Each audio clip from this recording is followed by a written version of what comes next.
হালকা একটা ঝটকা লাগতেই ঘুমটা ভেঙে গেল। কোনো স্টেশনে ট্রেনটা দাঁড়িয়ে পড়েছে। বড্ড গরম, এর মধ্যে আবার নিদ্রাদেবীর সদয় হওয়ার সম্ভাবনা কম। অগত্যা চোখ কচলে উঠে বসলাম। এইটা কোন জায়গা? বেশ ব্যস্ত কোনো স্টেশন বলেই মনে হচ্ছে। এত রাতেও ভিড় মোটামুটি ভালোই। টাইম দেখলাম মোবাইলে, রাত 1:05।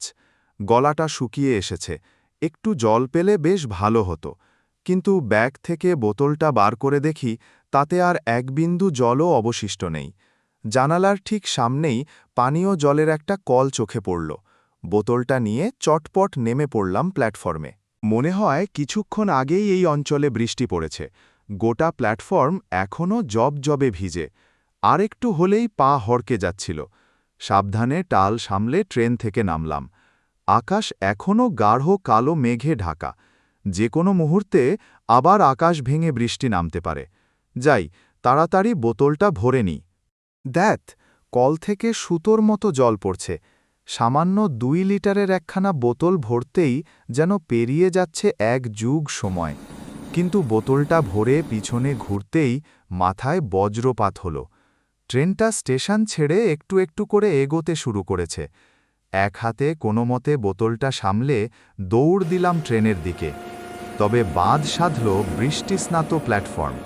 তাড়াতাড়ি ছুটতে গিয়ে পাটা গেল পিছলে। অতগুলো লোকের সামনে 2-3টে ডিগবাজি খেয়ে মাটিতে মুখ থুবড়ে পড়লাম। মাথা তুলে দেখি ট্রেনের শেষ বগির লাল আলোটা আমাকে ভেঙচি কেটে ক্রমশ রাতের অন্ধকারে মিলিয়ে যাচ্ছে। এ তো ভারী আতান্তরে পড়া গেল। ট্রেনে আমার সমস্ত ল্যাগেজ পড়ে আছে। কি করি এখন? একবার স্টেশন মাস্টারের সঙ্গে কথা বলে দেখব? উফ, যত সব উটকো আপদগুলো দেখছি আমারই কপালে এসে জোটে। তবে আসল ধাক্কাটা মনে হয় এখনও খাওয়া বাকি ছিল। হাত পা ঝেড়ে উঠে দাঁড়াতেই বাকরুদ্ধ হয়ে গেলাম। এইটা আমি কোথায় দাঁড়িয়ে আছি? কিছুক্ষণ আগেই তো যথেষ্ট লোকজন ছিল। কোথায় গেল তারা সবাই? প্ল্যাটফর্মের এপার থেকে ওপার সম্পূর্ণ জনমানব শূন্য। আমি একাই এখানে ভূতের মতো দাঁড়িয়ে আছি। এতগুলো লোক সব কর্পূরের মতো উবে গেল নাকি? এছাড়াও আমার একটা জিনিস স্পষ্ট মনে আছে। স্টেশনে প্রায় 5-6টা প্ল্যাটফর্ম ছিল। এখন শুধুমাত্র 2টো, একটা আপলাইন আর একটা ডাউন। স্টেশন চত্বরের ঝলমলে টিউবলাইটগুলো উধাও। এখন তার জায়গায় টিম টিম করে জ্বলছে ল্যাম্প পোস্টে টাঙানো কেরোসিনের বাতি। তাতে কাজের কাজ তো কিছুই হচ্ছে না, উল্টে সৃষ্টি হচ্ছে এক অদ্ভুতুড়ে হলুদ আলো আধারি। এক নিমেষে আকাশের মেঘও সরে গেছে। এই আকাশ একদম পরিষ্কার, সেখানে আবার সুন্দর এক ফালি নীল চাঁদও উঠেছে। অমন উজ্জ্বল চাঁদ আমি জীবনে দেখিনি। ঠিক যেন কোনো অদৃশ্য পুরুষ এক বৃহৎ রূপালী ঘড়ার থেকে পৃথিবীর বুকে জ্যোৎস্নার নির্মল ধারা ঢেলে চলেছে। সেই গলিত জ্যোৎস্না আকাশ থেকে ঝরে পড়ছে আমার গায়ে। শীতল চাঁদনি ভিজিয়ে দিচ্ছে আমার সর্বাঙ্গ। থেকে সিগারেটের প্যাকেটটা বের করে একটা সিগারেট ধরালাম। কয়েকটা লম্বা টান দিতেই মাথাটা কিঞ্চিত হালকা বোধ হল। বেঞ্চে মাথা হেলিয়ে নিজের পরবর্তী পদক্ষেপ কি হবে সেইটা নিয়ে চিন্তাভাবনা করছিলাম। ঠিক তখনই ট্রেনের হর্নে চমক ভাঙল। কেমন অদ্ভুত সেই হর্নের ধ্বনি, ঠিক যেন শীষ দেওয়ার মতো এক তীক্ষ্ণ আওয়াজ। দূরে ইঞ্জিনের আলো দেখতে পাচ্ছি। কাছে এলো ট্রেনটা, একটা মালগাড়ি। কিন্তু ইঞ্জিনটা কি রকম? ডিজেল বা ইলেকট্রিক ইঞ্জিন নয়, এইটা তো সেই আদ্যিকালের স্টিম লোকোমোটিভ। এই রুটে যে আজও স্টিম ইঞ্জিন চলে তা তো জানতাম না। এক রাশ কুচকুচে কালো ধোঁয়া এবং কয়লার মিহি গুঁড়ো ছড়িয়ে আমাকে পিছনে ফেলে এগিয়ে গেল ইঞ্জিনটা। মিনিট 5 দাঁড়িয়ে কয়লা বোঝাই করা মালগাড়িটা আবার ঘটাং ঘটাং শব্দ তুলে স্টেশন থেকে বিদায় নিল। না, এভাবে নিশ্চেষ্ট হয়ে বসে থাকলে চলবে না। একবার স্টেশন মাস্টারের সাথে কথা বলতেই হবে। মনে হচ্ছে সবই অচেনা, যেন কালচক্রের কোনো গুপ্ত চোরা পথ ধরে আমি এসে পড়েছি 70-80 বছর আগেকার সময়ে। বেঞ্চি ছেড়ে উঠতে যাব, ঠিক তখনই প্ল্যাটফর্মের অপর প্রান্ত থেকে একটা ক্ষীণ সবুজ আলো চোখে পড়ল। রেলের পোশাক পরা দুজন লোক হাতে সিগন্যাল বাতি দুলিয়ে আমার দিকেই হেঁটে আসছে। একজন বেশ লম্বা, ফর্সা, আরেকজন কিছুটা বেঁটে, রোগা। আমার কাছে এসে লম্বা লোকটি দরাজ গলায় জিজ্ঞাসা করলেন, এত রাতে আপনি এখানে একা একা কি করছেন? কোথায় যাবেন? আমি ট্রেন মিস করেছি। স্টেশন মাস্টারের ঘরটা একটু দেখিয়ে দেবেন? আমি এখানকার স্টেশন মাস্টার, সমরেশ দত্ত। ভদ্রলোক নমস্কার করলেন। আর এ হল এখানকার পয়েন্টসম্যান মনোহর। আজ রাতের শেষ মালগাড়িটা পাস করিয়ে আমরা কোয়ার্টারে ফিরছি। আমিও দুজনকে প্রতি নমস্কার করে জিজ্ঞাসা করলাম, আচ্ছা, এখানে কি বৈদ্যুতিক আলো নেই? স্টেশনের ল্যাম্পপোস্টে কেরোসিনের বাতি, আপনাদের হাতেও লণ্ঠন। দুজনে হতভম্বের মতো একবার নিজেদের মধ্যে মুখ চাওয়াচাওয়ি করল। কি বললেন আজ্ঞে? বৈদ্যুতিক আলো? বলেন কি বাবু? খানিকক্ষণ চুপ করে থেকে পয়েন্টসম্যান মনোহর নিচু গলায় বলল, বৃষ্টি পড়লে আকাশে বিদ্যুৎ চমকায় বলে জানতাম, কিন্তু মেঘের বিদ্যুৎ দিয়ে লণ্ঠন জ্বালানো যায় এমন পাগলের প্রলাপ তো কোসমিনকালেও শুনিনি। আমি বুঝেছি আপনি কি বলতে চাইছেন। মাঝখানে ফোড়ন কাটলেন সমরেশবাবু। আপাতত ওইসব বিলাসিতা বড় বড় শহর পর্যন্তই এসেছে, কিন্তু এই এদো গ্রামাঞ্চলে বৈদ্যুতিক আলো আশা করাটা চরম মূর্খামিই বটে। হ্যাঁ হ্যাঁ হ্যাঁ। নিজেকে একাধারে পাগল আর মূর্খ বললে কার আর মাথা ঠিক থাকে? আমারও গা পিত্তি জ্বলে উঠল। তবে এই মুহূর্তে আমি পড়েছি মহা ফাঁপড়ে। এমন দুর্যোগে এই দুজনই আমার কাছে আসার একমাত্র কিরণ। এদের চটালে চলবে না। তার চেয়ে বরং আলোর প্রসঙ্গ বাদ দেওয়াই শ্রেয়। সমরেশবাবু, জায়গাটার কি নাম? স্টেশন মাস্টার দূরে আঙুল দেখালেন। প্ল্যাটফর্মের এক প্রান্তে লোহার এক ক্ষয়িষ্ণু হলুদ বোর্ড, তাতে ঘষা ঘষা কালো হরফে স্টেশনের নাম লেখা। কেরোসিন বাতি আর জ্যোৎস্নার মিশ্রিত আলোয় অতি কষ্টে পাঠ করলাম নামটা, বকুলডাঙ্গা হল্ট। কোথায় তা যাচ্ছেন? আর মশাইয়ের তুমি কিছু কোথায় বললে তুমি যাওয়া ট্রেন মিস হচ্ছিল করেছো, শুনি? তাই না?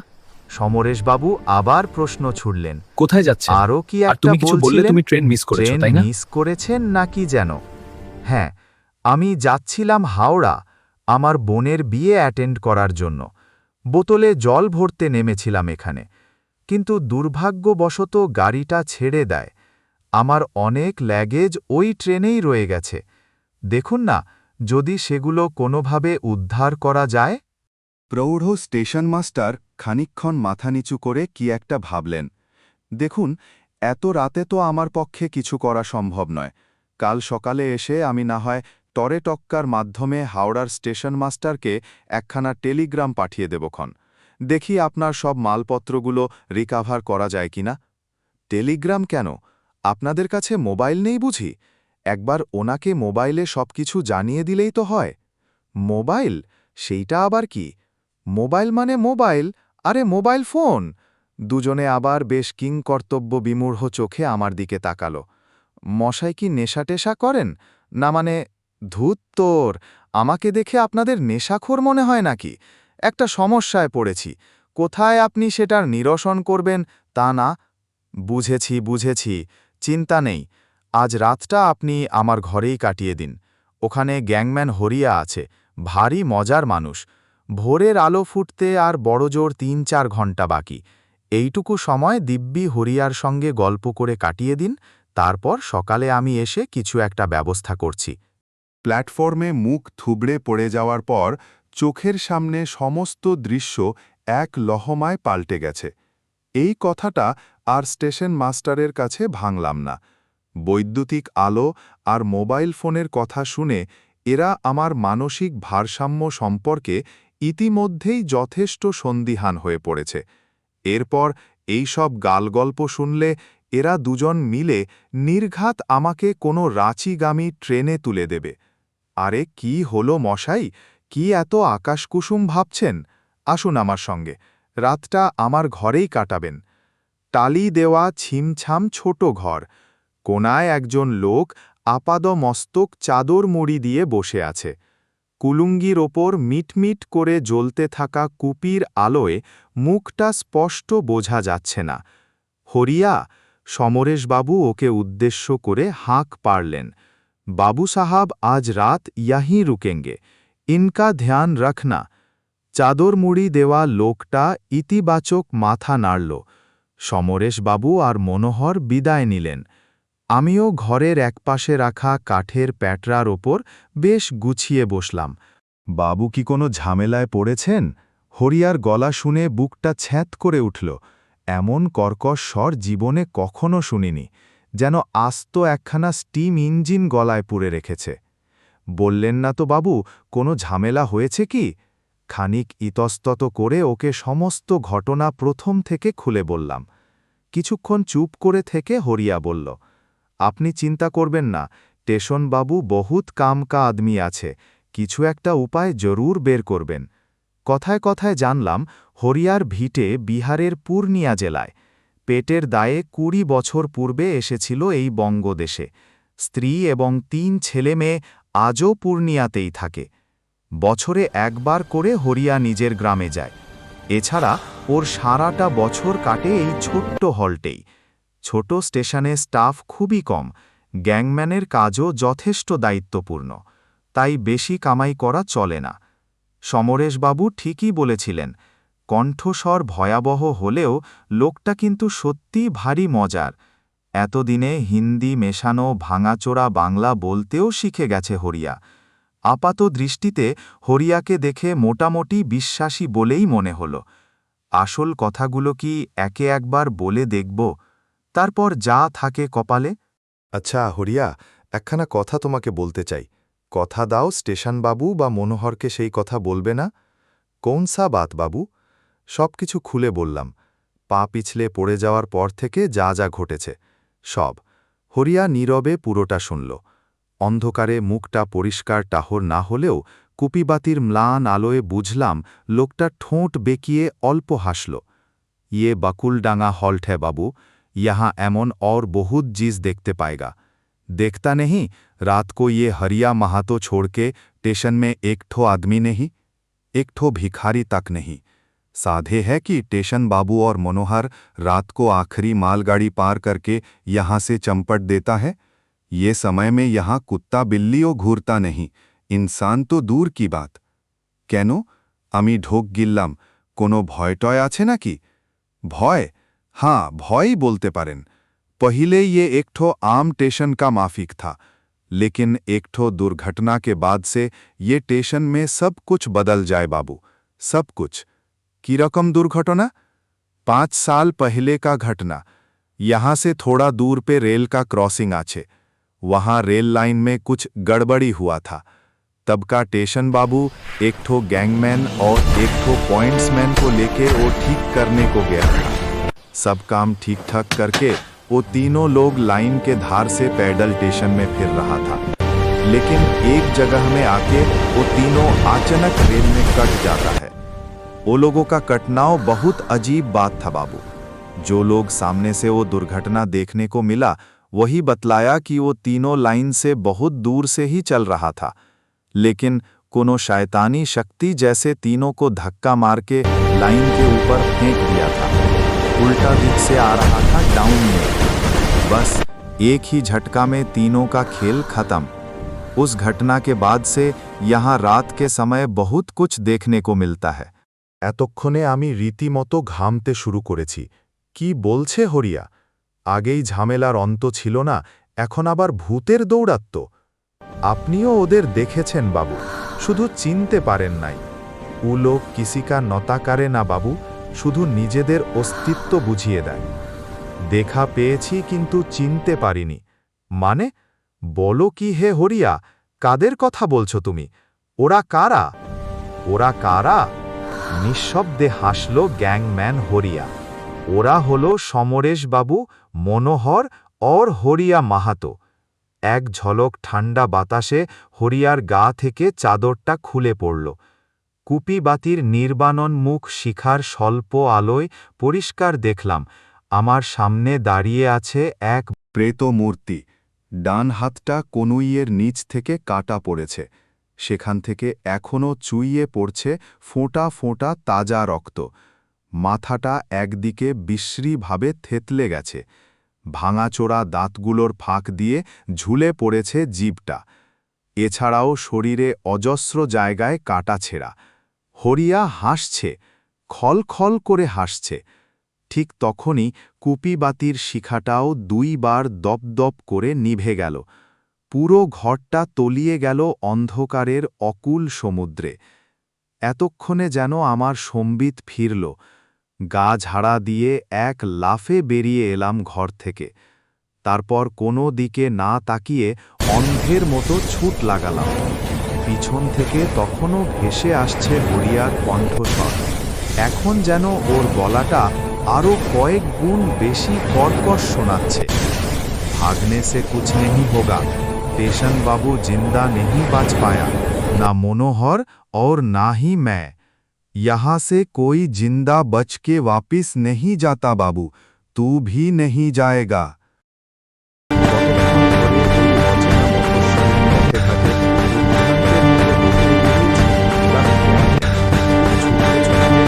জায়গায় এসে ধপ করে মাটিতে বসে পড়লাম।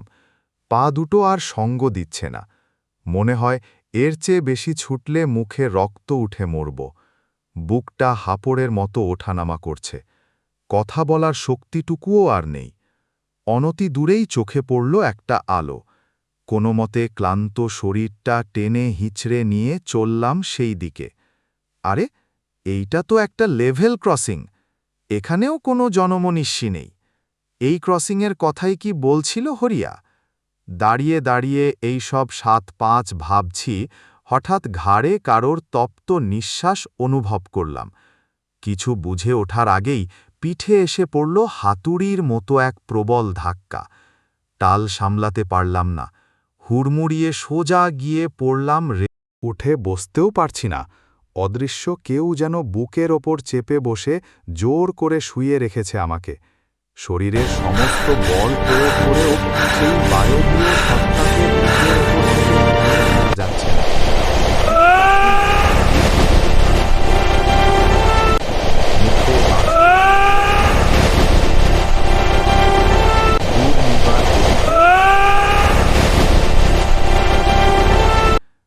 চোখে মুখে ঠান্ডা জলের ঝাপটা লাগতেই হুঁশ ফিরল।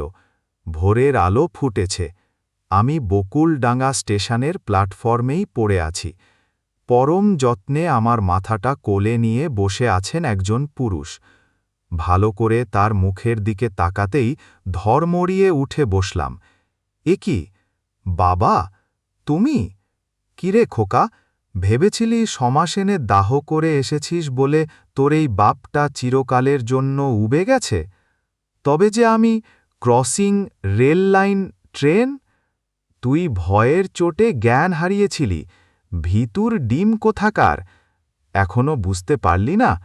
আরে এখন তো তুই আমাদের জগতে চলে এসেছিস রে। এখানে কেউ ট্রেনে কাটা পড়ে না, আগুন আমাদের পোড়াতে পারে না, তলোয়ার আমাদের কাটতে পারে না। আমরা অবিনশ্বর। এতক্ষণে লক্ষ্য করলাম বাবার পাশে আরও ৩ জন দাঁড়িয়ে আছে।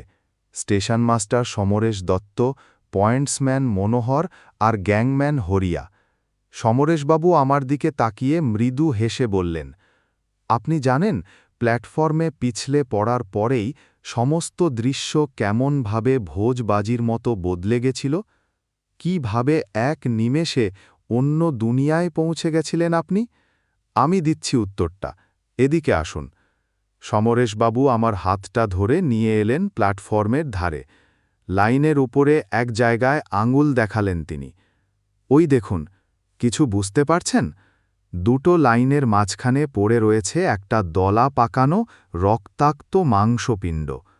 ট্রেনের চাকার তলায় পিষ্ট হয়ে এমনই অবস্থা হয়েছে, লাশটা এখন শনাক্ত করাই মুশকিল। তবে লাশের রক্তমাখা ডান হাতের মধ্যমায় জলজল করা হীরের আংটিটা দেখে আমার আর বুঝতে বাকি রইল না এ মৃতদেহ আসলে কার। এবার একটু একটু করে সবটা স্বপ্নে ঘোরের মতো মনে পড়ছে। প্ল্যাটফর্মে নেমে কল থেকে বোতল ভরছিলাম। ততক্ষণে ট্রেনটা ছেড়ে দিয়েছিল। দৌড়ে বগিতে